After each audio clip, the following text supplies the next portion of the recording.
It's cherry blossom season and our tree is reaching full bloom, but before the petals fall away, let's use some of it for content.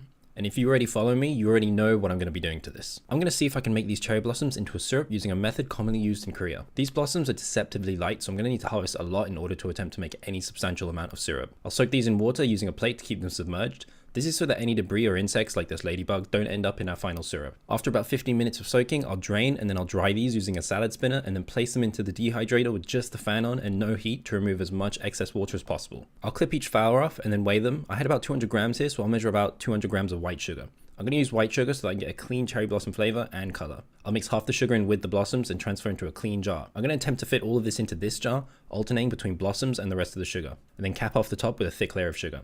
I'm also going to add a fermentation weight, close it up, and then keep this in the fridge. I don't know how this will go, so make sure you're following on to find out with me.